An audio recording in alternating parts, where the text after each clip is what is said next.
Minisita omubeezi w'ebyobulamu Sarah Pendi akwasiza Dr. Charles Kiyaga ebirabo eby'engule ezaweredde eggwanga lya Uganda nga basiima obukugu obukozesebwa ekkeberero ly'omusaayi Dr. Charles Kiyaga lyakulembera mu kunoonyereza ku ndwadde. Okusiima kuno kwabaweereddwa ekibiina omukungaanira amakeberero g'amawanga ga Africa ekya African Society for Laboratory Medicine e South Africa.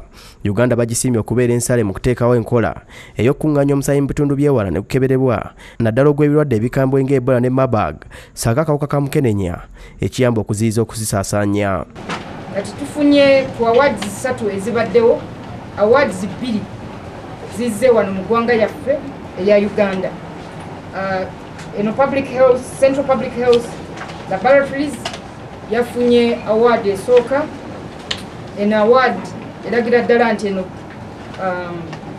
ekitongole ekikebera kibadde kikola mulimu bulungi nnyo ate kyaleetawo sample network oba network gyetukozesa mu ggwanga lyaffe. Mu nkola eno omusaayi bagukungaanya mu byalo nga bakozesa pikipiki n'emikebe egy'enjawulo ssaako okukebera mu bwangu mu bifo ebiri okumpi oluusi n'okwanguya okuguweereza ku malwaliro n'emakerero ga gavumenti agali mu bibuga. Kino kyatandika mu 2011 nga tufuna omusaayi ogw'abantu okuviira ddala mu facilities oba mu health centers eza wansi.